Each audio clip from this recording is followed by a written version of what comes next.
Hello viewers, বিনোদন জগতের সব খবর নিয়ে আপনাদের সঙ্গে এই মুহূর্তে রয়েছে আমি রিপোর্টার কুলসুম। দীর্ঘদিন পর সুপারস্টার শাকিব খান এবং ঢালিউড কুইন অপু বিশ্বাস যেন ভালোভাবে শ্বাস নিতে পারছেন, কারণ ঢালিউডের আরেকজন নায়িকা বুবলি তিনি কিন্তু বলে দিয়েছেন তিনি এবার শাকিবের আশা ছেড়ে দিয়েছেন। শাকিবকে তিনি তার জীবনে আর চান না, তার জীবনের আশেপাশে তাকে আর দেখতেই চান না। তিনি বলেন, আমি এখন ভালো আছি আমার কাজ এবং বীরকে নিয়ে। বীরের জন্য আমার চিন্তা ছিল যে বীর তার বাবার আদর থেকে বঞ্চিত হবে এবং টাকা পয়সা তার ধন সম্পদ থেকে বঞ্চিত হবে, যার জন্যই আমি বারবার চেষ্টাটা করে গিয়েছিলাম যেন সম্পর্কটা টিকে থাকে। কিন্তু তিনি এমন একজন মানুষ যে বাবার আদর দিতে কার্পণ্য করছেন, সুতরাং তার কাছ থেকে আশা করা আর কোনো কিছুই নেই আমার। আমি একজন নায়িকা, আমি এখন ইচ্ছে করলে নিজেই ভালোভাবে আমার ছেলেকে মানুষ করতে পারবো। আর বীর যেহেতু আমেরিকার নাগরিক, ওর মতো করে জীবন সুন্দরভাবে কাটিয়ে উঠতে পারবে, সুতরাং আমি আর বীরকে নিয়ে আমার মতো করেই বাঁচতে চাই। কখনোই আর বীরকে আমি তার সঙ্গে দেখা করতে দেব না এবং তার পরিবারের সঙ্গে আমার আর কোনো সম্পর্ক নেই। এমন করে কথাগুলো বলে দিলেন একদম মিডিয়া সাংবাদিকদের সামনে এসে ঢালিউডের এই নায়িকা বুবলি।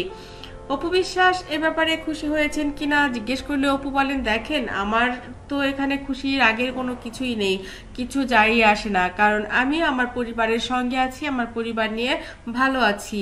কে কোথা থেকে আসবে, কোথায় আবার ফিরে যাবে সেটা তো তার ব্যক্তিগত ব্যাপার। কারো ব্যক্তিগত ব্যাপার নিয়ে আমাকে কেন প্রশ্ন করছেন? যেটা বলেছে সেটা তার মনের কথা বলেছে বা তার দিক থেকে বলেছে, যাকে বলেছে সে বুঝবে আর যে বলেছে সে বুঝবে, সুতরাং এ নিয়ে তো আমার মন্তব্যের কিছু নেই। আপনারা আসলে সাংবাদিকতা করেন, পড়াশোনা করে এসে সাংবাদিকতা করতে হবে। অপু বিশ্বাস বলেন, যদিও আপনাদের সঙ্গে আমার সম্পর্কটা অনেক বেশি মধুর, এই জীবনে আমি আপনাদের যত সাপোর্ট পেয়েছি আমার মনে হয় না পৃথিবীর কোনো নায়িকা সাংবাদিকদের কাছ থেকে এত ভালো সাপোর্ট পায়। আমি এজন্য নিজেকে অনেক বেশি ভাগ্যবতী মনে করি এবং আপনাদেরকে আমি সব সময় মন থেকে দোয়া করি যে আমার সাংবাদিক ভাইয়েরা আমার কাজের বাইরে আমাকে নিয়ে কখনোই বাজে কোনো কথা বলে না। এমনকি আমি যে এই কাজ সেই ঠিক সময় মতো বা আমার বাচ্চা হবার কারণে এই যে একটা ব্রেক দিয়েছিলাম, তারপর ফিরে এসেছি, প্রযোজনা করলাম এবং লাল শাড়ি সিনেমাটি আমার ভক্ত দর্শকরাও কেমন ভাবে লুফে নিল, এটা আসলে আশ্চর্যের ব্যাপার ছিল। কারণ অনুদানের টাকা সরকারি টাকা, এটা সিনেমাটা যদি ভালোভাবে না বানাতে পারতাম এবং আমার ভক্তরা যদি সেটা না গ্রহণ করতো তাহলে এটা নিয়েও আমাকে অনেক কথা শুনতে হতো, কিন্তু আমাকে কোনো কিছুই শুনতে হয়নি। সেদিক থেকে আমি অনেক বেশি ভাগ্যবতী।